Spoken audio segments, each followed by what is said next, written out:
இருந்தாலும் அந்த துறைக்கு தலைமை ஏற்றுக்கொள்ளுங்கள். இதைவிட சிறப்பானது எதுவும் இல்லை என்கின்ற நிலையில் உங்களை உயர்த்தி நிற்கிறதா? அந்த செய்கை உங்களிடத்தில் இருக்கிறதா? நீங்கள் தலைமைத்துவத்திற்குள் வந்து விட்டீர்கள் என்று பொருள். நான் இப்படி கேட்கிறேன்.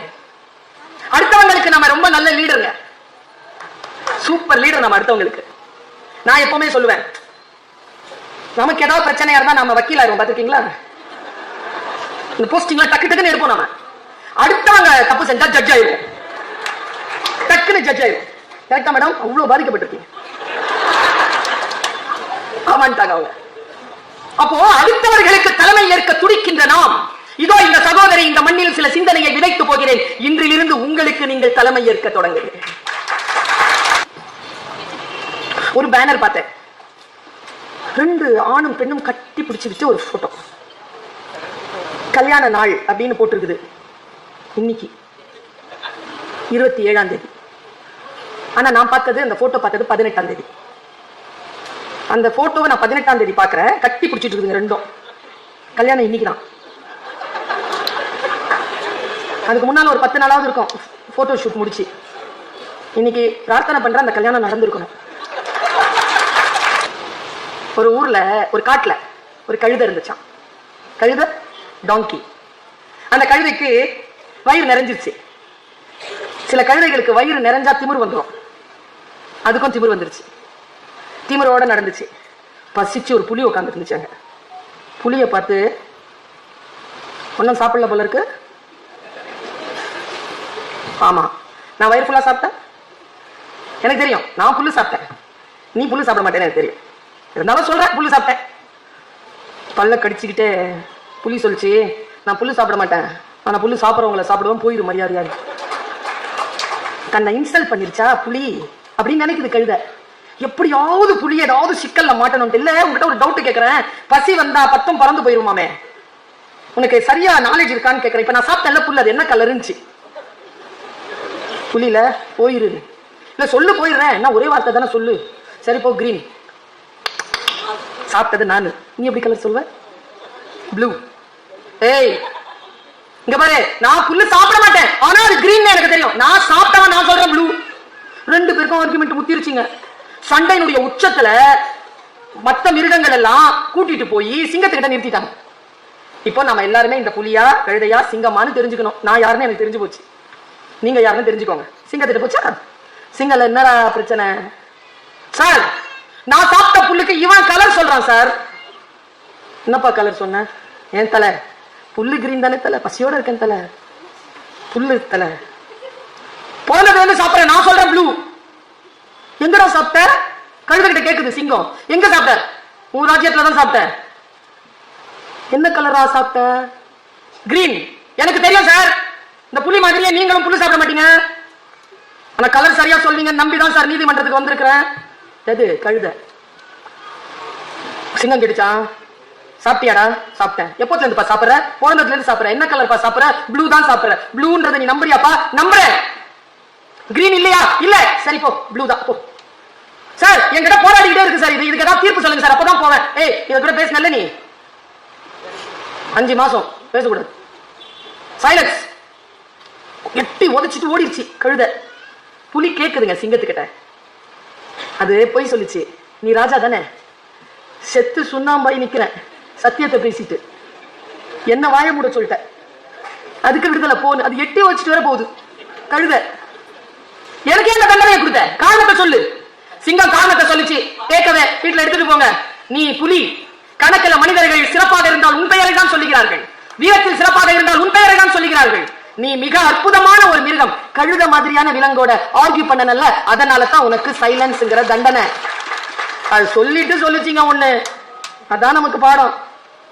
கழுதை எப்பவுமே தான் நம்புறத மாத்திக்காது, எவ்வளவு அறிவுரை சொன்னாலும் மாத்திக்காது. அறிவுரை சொன்னவங்களுக்கு தண்டனை வாங்கி கொடுக்காம ஓயாது. அதனால don't argue with donkeys, stay tiger, stay like a lion.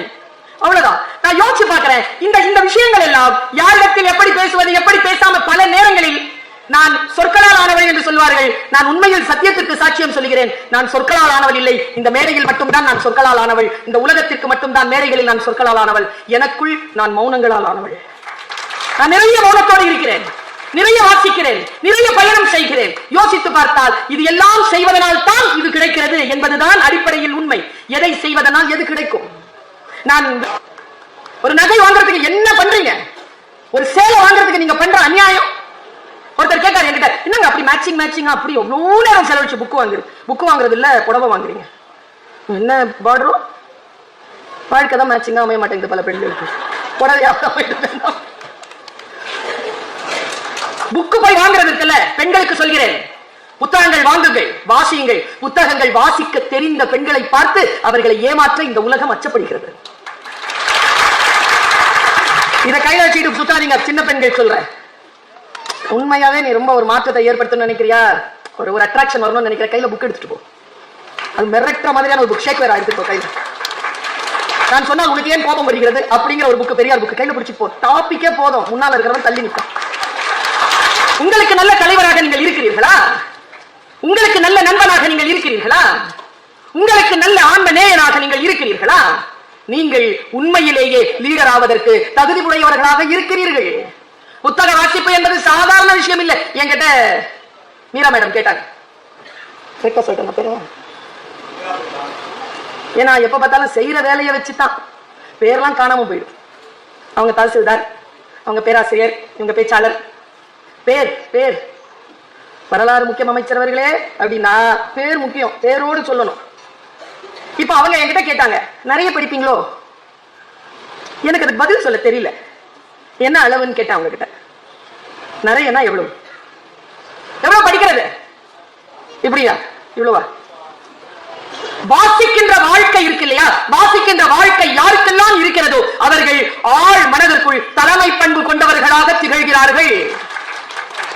வாசிப்பு கூட வேண்டும் என்பதற்காகத்தான் இத்தகைய விழாக்கள். நான் சொல்றேன், புத்தகம் என்ன செய்யுங்க? இந்த நிறைய அறைகளில் நிறைய புத்தகங்கள் காத்திருக்குங்க, மௌனமா காத்திருக்கு. அதுக்கு மட்டும் வேல்யூ வச்சுட்டோம்னா என்னங்க ஆகும்? சத்தம் வச்சுட்டோம்னா, இப்படி ஒவ்வொரு புத்தகமும் சத்தமா பேசிட்டு இருக்குன்னு வச்சுக்கோங்க, என்ன ஆகும்? சிந்தனைகள், புத்தகங்கள் தனக்குள் எத்தனை விஷயங்களை அடக்கி வைக்கிறது.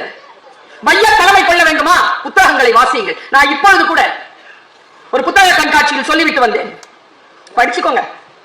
லீடர்ஷிப் குவாலிட்டி வேணும்னா படிச்சுக்கோங்க. ஏன் படிக்கணும் அப்படிங்கறத நான் சொல்றேன். இப்போ ஒரு துண்டு சீட்டு, அது ஹீப்ரூலயோ அரபியிலயோ சமஸ்கிருதத்திலேயோ வேதங்கள் இருக்கும் இல்லையா, அந்த மொழியில ஏதோ எழுதி கிடக்குது கீழே. நீங்க அந்த மொழியில் வேதம் படிக்கின்றவர்கள், உங்க காலில் பட்டுச்சு, என்ன பண்ணீங்க? எடுத்து கண்ண ஊத்திட்டீங்களா? பல பேருக்கு வேதம் வாசிக்கக்கூடியவர்களுக்கு வாசிக்க தான் தெரியுமே தவிர என்ன வாசிக்கிறோன்றது புரியாது. நம்ம நாட்டில் அந்த ஒரு நிலை இருக்கு. நான் இப்படி கேட்கிறேன், எடுத்து கண்ணை ஒட்டிக்கிட்டீங்கன்னு வச்சுக்கோங்க, அதுல ஒரு குறும்புக்காரன் அந்த மொழியில கெட்ட வார்த்தை எழுதி போட்டிருக்கான். கண்ணில் ஒட்டிக்கலாமா குப்பையில போடலாமான்னு தெரியணும்னா படிக்க தெரியாது. எதையெல்லாம் படிக்க கூடாது என்று தெரிந்து கொள்வதற்காக படிக்க வேண்டும். யாரெல்லாம் எப்படி இருக்கிறார்கள் என்று தெரிந்து கொள்வதற்காக படிக்க வேண்டும். அன்றாடம் நம் தலைமைத்துவத்திற்கான சவால், நாம் எந்த அளவிற்கு தினசரி விஷயங்களை தெரிந்து வைத்திருக்கிறோம் என்பது. வேலூர் மக்களுக்கு சொல்ல வேண்டியதில்லை. முதல் கலக குரல் இந்தியாவிலேயே எழுப்பப்பட்ட இடம் வேலூர். சாதாரணமான மண் இல்லை இது. இந்த கலக குரலினுடைய அடி ஆழத்தில் இருக்கக்கூடிய வெடிகுண்டின் கந்தக நிலம் இது. சாதாரண நிலம் இல்லை இந்த தொண்டை மண்டலம். இவர்களுக்கு விழிப்புணர்வு கொண்டு வந்து கொடுப்பதற்காக எந்த வார்த்தைகளை இந்த புத்தகங்களில் இருந்து இந்த தலைமுறை எடுத்துக்கொள்ள வேண்டும். நேற்று சும்மா இப்படியே ஏதோ ஒன்று படிச்சுக்கிட்டே இருந்தேன், ஒரு குறிப்பு வந்ததுங்க. என் மனதிலே பல விஷயங்களை வெளிச்சமாக்கிய குறிப்பு நான் உங்களுக்கு கடத்திட்டு போறேன். விருத்தாச்சலத்துல பேசிட்டு இருக்கும் பொழுது இதே புக் ஃபேர் தான், திடீர்னு ஒரு விஷயம் ஞாபகம் வந்தது. அதை சொன்னேன். உலகத்துல எவ்வளவு போராடினாலும் எது தெரியுமாங்க வேணும்? நம்ம எல்லாருக்குமே எவ்வளவு போராடினாலும் எது நமக்கு மிக மிக அத்தியாவசியம்னா, பெண்களுக்கு சொல்றேன், மார்ச் 8ஆம் தேதிக்கு மகளிர் தினம்ல ஒரு மெட்டீரியல் வச்சிருக்கேன், பெண்களுக்கு சொல்லணும்னு வச்சிருக்கேன். அது வரைக்கும் காத்திருக்கீங்களா? இப்பவே சொல்லிடுவா.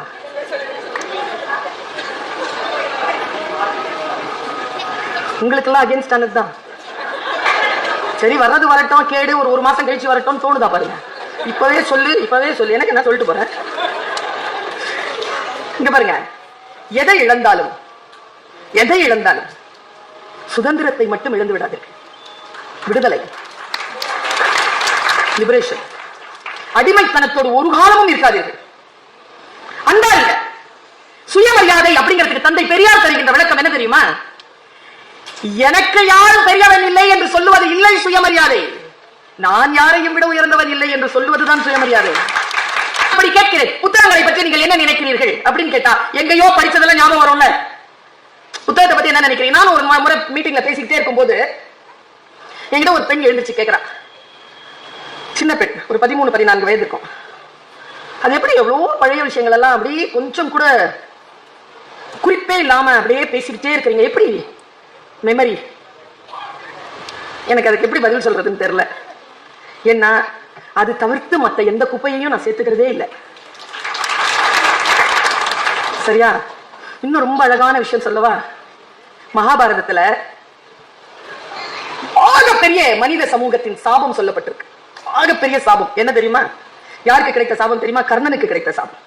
உன் உயிர் போகும் பொழுது அந்த உயிரை காப்பாற்றிக் கொள்வதற்காக நீ கற்ற கல்வி மறந்து போகும். என் வாழ்க்கையின் ஆகப்பெரிய வரமே நான் 20-25 ஆண்டுகளுக்கு முன்னால் கற்றது கூட எனக்கு நினைவில் நிற்கும் என்பதுதான். கல்வி என்பதே நினைவில் நிற்பதற்கான ஒரு மிகப்பெரிய ஆயுதம் தான்.